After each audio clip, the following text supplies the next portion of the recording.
தமிழக சட்டப்பேரவை தேர்தலுக்கான இறுதிக்கட்ட பரப்புரை நிறைவடைந்தது. வாக்குப்பதிவுக்கான அனைத்து ஏற்பாடுகளையும் தேர்தல் ஆணையம் தயாராக வைத்துள்ளது. இதுகுறித்த விரிவான தகவல்களை நமது மாவட்ட செய்தியாளரிடம் கேட்கவிருக்கிறோம். முதலில் திருச்சியிலிருந்து நமது செய்தியாளர் லெனினிடம் பேசலாம். லெனின், திருச்சியில வாக்குப்பதிவுக்கான அனைத்து ஏற்பாடுகளும் நிறைவடைஞ்சாச்சா? திருச்சியை பொறுத்தவரை அனைத்து ஏற்பாடுகளும் தொடர்ச்சியாக செய்யப்பட்டு வருகிறது. குறிப்பாக தேர்தல் நடத்தக்கூடிய பணியில 12,000க்கும் மேற்பட்ட அரசு ஊழியர்கள் ஈடுபடுத்தப்படுறாங்க.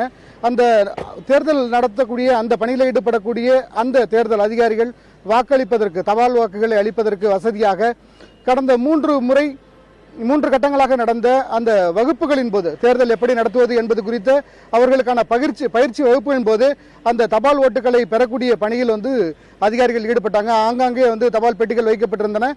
அந்த பெட்டிகளில் அவர்கள் கொடுத்திருக்கக்கூடிய அந்த முறைப்படி 3 கவர்கள், ஒன்று உறுதிமொழி பத்திரமாகவும் மற்றொன்று யாருக்கு வாக்களிக்கிறோம் என்றதையும் உறுதிப்படுத்தி அதை ஒரு பெரிய கவருக்குள் இட்டு அதை அந்தந்த பெட்டிகள் செலுத்தக்கூடிய பணியில தேர்தல் நடத்தக்கூடிய பணியாளர்கள் ஈடுபட்டாங்க. தற்போது திருச்சியை பொறுத்துள்ள 21,63,033 வாக்காளர்கள் திருச்சியில் வாக்களிக்க இருக்காங்க. 9 சட்டமன்ற தொகுதிகள் இருக்கு. குறிப்பாக மணப்பாறை, திருச்சி கிழக்கு, மேற்கு, திருவரம்பூர், லால்குடி, மண்ணச்சநல்லூர், துறையூர் உள்ளிட்ட 9 தொகுதிகளிலையும் ஆண் வாக்காளர்களை காட்டிலும் பெண் வாக்காளர்களுடைய எண்ணிக்கை என்பது கூடுதலாக இருக்கு. லெனின், இணைப்புல காத்திருங்க. நமது தலைமைச் செய்தியாளர் மகாலிங்கத்திற்கு பேசலாம். மகாலிங்கம், முன் எப்போதும் இல்லாத வகையில் இம்முறை தேர்தல் திருவிழா களை கட்டி இருக்கிறது. 6 முனை தேர்தலை சந்திக்கிறது தமிழகம். இதற்கு தேர்தல் ஆணையம் எடுத்திருக்கும் ஏற்பாடுகளை விரிவாக சொல்லுங்க. நிச்சயமாக இந்த முறை 6 முனை போட்டி மிக வலுவாக களம் கண்டிருக்கிறார்கள். 6 முனையிலும் தீவிரமான பிரச்சாரம் என்பது கடந்த 1 மாத காலமாகவே நடந்து வந்தது. தற்பொழுது பிரச்சாரம் ஓய்ந்திருக்கிறது. அரசியல் கட்சி தலைவர்கள் ஒவ்வொருவரும் பல்வேறு குற்றச்சாட்டுகளையும் புகார்களையும் தொடர்ந்து தங்களது எதிரணியின் மீது சுமத்தி வந்தார்கள். இன்று மாலை 6 மணிக்கு மிக தீவிரமாக தமிழகத்தில் உள்ள அனைத்து தொகுதிகளிலும் பிரச்சாரம் என்பது மிக உச்சபட்சமாக நடந்தது என்று சொல்லும் அளவுக்கு இருந்ததை பார்க்க முடிந்தது.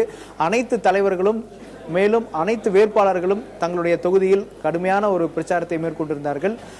இந்த பிரச்சாரத்திற்கு பிறகு அடுத்த கட்டமாக நாளை மறுநாள் வாக்குப்பதிவு தொடங்க இருக்கிறது. காலை 7 மணி அளவில் தமிழகம் முழுவதும் எந்த அளவுக்கு பாதுகாப்பு ஏற்பாடுகள் செய்யப்பட்டுள்ளன, தேர்தல் சுமூகமாக நடப்பதற்கு எது மாதிரியான ஏற்பாடுகளை தேர்தல் ஆணையம் எடுத்திருக்கிறது என்பது குறித்து நமது தலைமை செயலகத்தில் இருக்கும் செய்தியாளர் ஸ்டாலினிடம் பேசலாம்.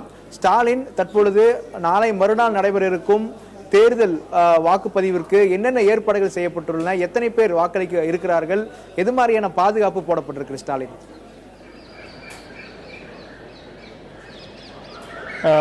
மகாலிங்கம், தற்போதைய நிலையில் தமிழக சட்டமன்ற தேர்தலுக்கான இந்த பரப்புரை இன்று மாலை 6 மணியுடன் முடிவடைகிறது. கடந்த 2 மாதங்களாகவே தமிழகத்தில் நிலவி வந்த தட்பவெட்ப சூழல் போலவே அரசியல் களமும் பரப்புரை களமும் மிகவும் சூடாக தான் இருந்தது.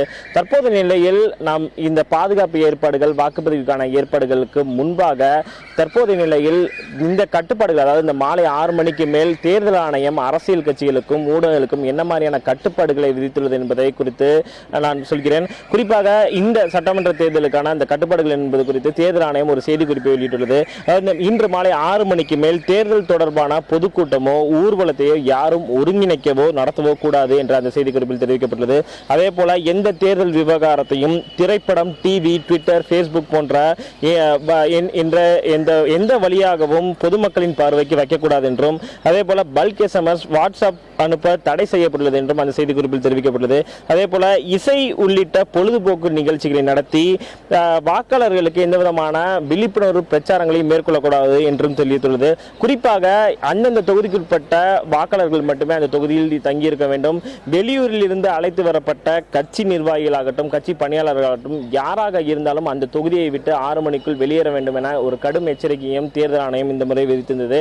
இன்று 6 மணிக்கு மேல் அனைத்து கல்யாண மண்டபங்களாகட்டும், திருமண மண்டபங்கள், தங்கு விடுதிகள் உள்ளிட்ட அனைத்தும் சோதனை உட்படுத்தப்படும் என்றும், அந்த சோதனையில் யாரேனும் நிச்சயமாக தொகுதிக்கு அல்லாதவர்கள் அந்த தொகுதியில் இருந்தால் அவர்கள் உடனடியாக கைது செய்யப்படுவார்கள் என்றும் தேர்தல் ஆணையம் தெரிவித்துள்ளது.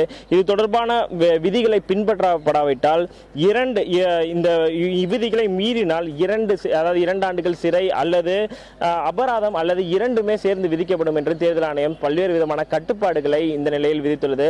தற்போது நிலையில் நாளை மறுதினம் மேலும் இந்த வாக்குப்பதிவுக்கான பல்வேறு விதமான ஏற்பாடுகள் தயார் நிலையில் உள்ளதாக தான் தேர்தல் ஆணையம் தெரிவித்துள்ளது. சுமார் 5,82,00,000 வாக்காளர்கள் இந்த தமிழக சட்டமன்ற தேர்தலில் வாக்களிக்க உள்ளார்கள். இதற்காக 66,007 வாக்குச்சாவடி மையங்கள் அமைக்கப்பட்டுள்ளது. சுமார் 1,04,674 வாக்குப்பதிவு இயந்திரங்கள் இந்த சட்டமன்ற தேர்தலுக்காக பயன்படுத்த உள்ளன என பல்வேறு விதமான ஏற்பாடுகளையும் செய்துள்ளது. அதே போல வாக்குப்பதிவு முடிந்து அடுத்த 2 நாட்களில் 19ஆம் தேதி அன்று வாக்கு எண்ணிக்கை நடைபெறவுள்ளது. தமிழகம் முழுவதும் இதற்காக 58 மையங்கள் தயார் செய்யப்பட்டு வருகின்றன. மகாலிங்கம், ஸ்டாலின், வாக்குப்பதிவு எந்திரங்களுடைய நிலைமை எப்படி இருக்கிறது? ஏற்கென்றால் தற்பொழுது இதெல்லாம் சோதனை செய்யப்பட்டு அந்தந்த மாவட்டங்களுக்கு அனுப்பப்பட்டது என்று சொல்லப்பட்டது. வாக்குப்பதிவு எந்திரங்கள் சென்று விட்டதா? தற்போதைய நிலை என்ன? எப்பொழுது அதிகாரிகள் எல்லாம் வாக்கு சாவடிக்கு வருவார்கள்? அது எத்தனை அதிகாரிகள் இந்த களத்தில் பணியாற்ற இருக்கிறார்கள்? ஸ்டாலின், மகாலிங்கம், அதாவது இந்த சட்டமன்ற தேர்தலை பொறுத்தவரை சுமார் 4,75,000 பணியாளர்கள் இந்த சட்டமன்ற தேர்தலுக்காக பணியில் ஈடுபட உள்ளார்கள். வாக்குப்பதிவு இயந்திரங்களை பொறுத்தவரை நான் ஏற்கனவே குறிப்பிட்டது போல சுமார் 1,00,000க்கும் அதிகமான வாக்குப்பதிவு இயந்திரங்கள் ஏற்கனவே தயார் செய்யப்பட்டு வைக்கப்பட்டுள்ளன, அந்தந்த தொகுதியில் வைக்கப்பட்டுள்ளன. அந்த வாக்குப்பதிவு இயந்திரங்களை குலுக்கல் முறையில் தேர்ந்தெடுத்து அந்தந்த தொகுதிகளுக்கு ஒதுக்கும் பணியானது கடந்த சில நாட்களாகவே நடைபெற்று வந்தது. இந்த நிலையில் நாளை காலை முதல் அந்த தொகுதியில் உள்ள அந்த மாவட்ட தேர்தல் அலுவலரின் கட்டுப்பாட்டில் உள்ள வாக்குப்பதிவு இயந்திரங்கள் அந்தந்த வாக்குச்சாவடி மையங்களுக்கு நாளை காலை 7 மணி முதல் அனுப்பி வைக்கப்படும் என தேர்தல் ஆணையம் தெரிவித்துள்ளது. சுமார் 32 மாவட்டங்கள், தமிழகத்தில் உள்ள 32 மாவட்டங்களும் இதற்கு தயார் நிலையில் வைக்கப்பட்டுள்ளன. அதே போல இந்த முறை புதிதாக 17 தொகுதிகள், தமிழகத்தில் உள்ள 17 தொகுதிகளில் யாருக்கு வாக்களித்தோம் என்பது குறித்து அறிவதற்கு ஒரு சிறப்பான இயந்திரமும் வடிவமைக்கப்பட்டுள்ளது. அந்த வடிவமைக்கப்பட்டுள்ள இயந்திரமானது சென்னையில் உள்ள அண்ணா நகர் தொகுதியில் உட்பட தமிழகத்தில் உள்ள 17 சட்டமன்ற தொகுதிகளில் இந்த முறை புதிதாக அறிமுகப்படுத்தப்பட்டுள்ளது.